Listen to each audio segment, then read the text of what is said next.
This hour, South Korea's president is set to address Congress as the US seeks to deter North Korean nuclear threats. But first, your headlines this hour. Sudan's tenuous three-day ceasefire is due to expire in just a few hours. Clashes today and around Khartoum are undermining that truce and making the prospects of extending it uncertain. Russia continues to pound targets in southern Ukraine as speculation mounts about the timing of an expected Ukrainian counteroffensive. And in a landmark decision, the Pope will allow women to vote at an influential meeting of bishops. Plus, right-wing demonstrators are rallying outside the Knesset to show support for Prime Minister Benjamin Netanyahu's judicial reform legislation.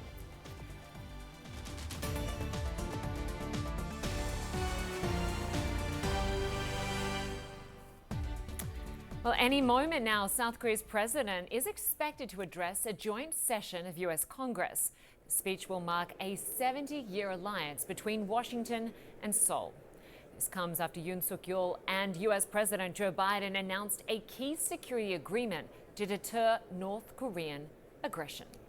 CNN's Arlette Saez joins us now from Washington. It certainly has been a key state visit. We saw the South Korean president last night surprising guests at that White House dinner, singing American Pie, marking the 70th anniversary of this alliance. The leader certainly looked quite close last night. What's the status of US-South Korean relations right now?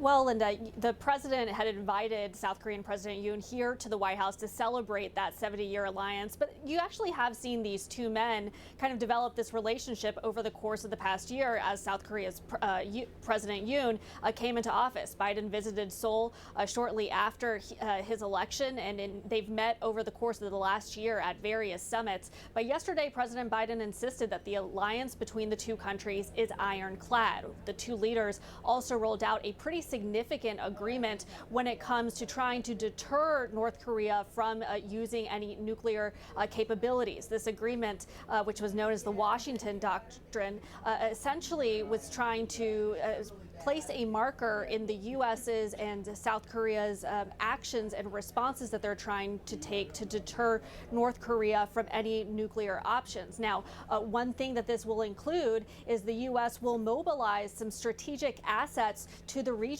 That includes sending in a U.S. nuclear ballistic submarine for the first time, sending one to South Korea since the 1980s. What officials say is that they want to be able to visibly show that they are prepared to act as a deterrent to North Korea. Now, officials have said that they are not going to station any type of nuclear weapons in the region, and the movement of that submarine and other strategic assets is only being done on a temporary basis. But it highlights the concern that both the U.S. and South Korea has about North Korea's nuclear capabilities. Yesterday, President Biden issued a very stark warning saying that North Korea should not launch any type of attack against the U.S., South Korea, or other allies, and warning that if it does so, it would be the end of the regime that makes that decision to take such an option. Now, we also know that the U.S. has been trying to strengthen relations in the region as China's influence in the region has grown. And also, this visit has played out against the backdrop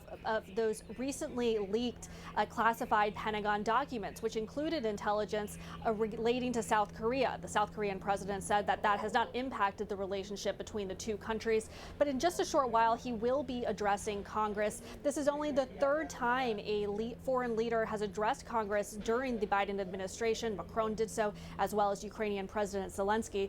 But certainly the focus of the past 2 days for this administration has been trying to highlight the ties between the two countries at a time when they're trying to counter both China's influence in the region as well as these provocations from North Korea. Yeah, and it's interesting, we're watching these live pictures right now as everyone's awaiting the South Korean president to speak to Congress. But before we get to that, I want to just play some of that vision last night of the South Korean president singing American Pie. Take a look. We know this is one of your favorite songs, American Pie. A long, long time ago, the day the music died. It's always good to see a different side to politicians, right? And it was certainly a jovial moment. He got a standing ovation. Will he get that today in Congress? Well, I think that, just to highlight about that state dinner, I think that will go down as probably one of the most memorable moments where you've seen a foreign leader at a state dinner. This is only the second one that the Biden administration was able to hold. They had held one previously in December for French President Macron. But certainly now he will turn to a little bit more of a serious tone as he's set to address Congress right now. We know that Congress is also very concerned when it comes to the threats and provocations from North Korea. We also know that they are concerned about China's growing influence in the region. So this will give President Yoon an opportunity to to not only highlight the U.S.'s relationship with South Korea, but also kind of make his case for what more they need to ensure that they are protected from North Korea, as well as offer his thoughts about China's influence in the region. And this is an alliance where we're just looking at these live pictures of the South Korean President Yoon making his way through the lawmakers there ahead of this address to Congress. They're standing, they're clapping, he's walking along, shaking hands. Clearly this is a strong alliance, 70 years in the making. Both the US and South Korea have something to gain from this relationship. We do expect his speech to talk about the key values of freedom, democracy, independence. What else do we expect to hear when he speaks to Congress? Well, I think it'll echo a lot of what we heard from him here at the White House yesterday as he was with President Biden, talking about the cooperation between the two countries when it comes to a host of issues, including economic initiatives, supply chain issues. So I think those are all things that he could also be talking about. It's also worth noting that the two men, while they were here, also talked about just the long-standing ties between the two countries, also relating back to the Korean War. I think one moment that President Biden spoke about as they hosted that arrival ceremony is that they were actually able to identify the remains of a Medal of Honor recipient who had gone missing during the Korean War. They talked about how finally they were able to identify those remains and return them to his family. So it kind of points to this deep connection that you've seen between the two countries for so long, something that both the U.S. and South Korea have been eager to highlight during this visit. And of course, this speech today by the South Korean president in Congress comes not that long after the young employee at the Pentagon leaked some very key classified documents, some of which appeared to show the U.S. spying on South Korea. So you have to wonder whether there was any hit to trust between the two nations. Well, the South Korean president did an interview just before his visit to the White House where he said that the trust between the two countries cannot be shaken, that it cannot be broken. He was trying to kind of downplay any possible rift that might be caused by the leaks of those classified documents. But we do know that the administration has been working the past few weeks trying to talk to allies, assure allies in the wake of these leaks, which was quite embarrassing for the United States to have that information out in the public on the internet for anyone to see. But the South Korean president, over the course of his visit, has tried to stress that he does not believe that the ties between the two countries have been deeply impacted by these leaks. All right, Arlette signs for us in outside the White House. Good to have you with us. It looks like the South Korean president is just about to speak to Congress. Let's listen in. Members of Congress, I have the high privilege and distinct honor to present to you His Excellency Young Sung-yeol, President of the Republic of Korea.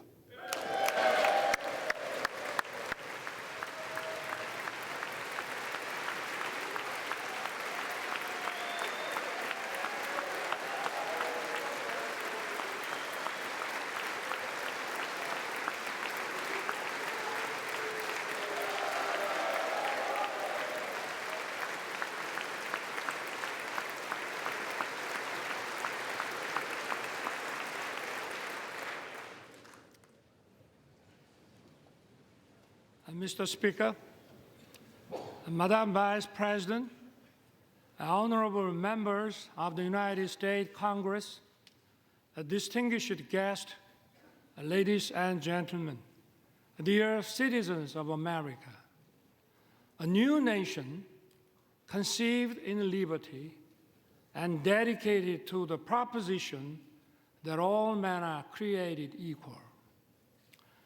I stand before that nation with a conviction of freedom, belief in the alliance, and the resolve to open a new future.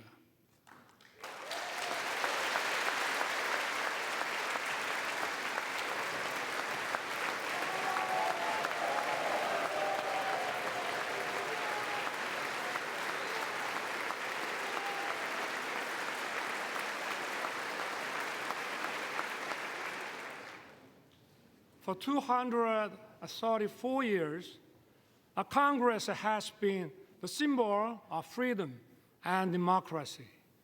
This chamber embodies the spirit of Constitution. I'm honored to address the members of Congress and the people of the United States. Thank you, both Democrats and Republicans, for passing the resolution marking the 17th anniversary of the alliance. Your support has dignified my visit. I know that no matter where you sit, you stand with Korea.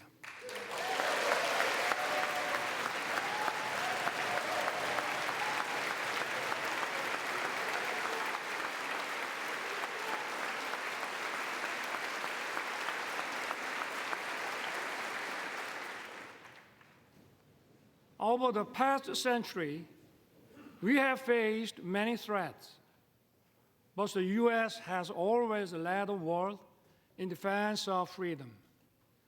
Imperial nations fought for colonies, and humanity greatly suffered from the two world wars. America righteously stepped in to defend freedom.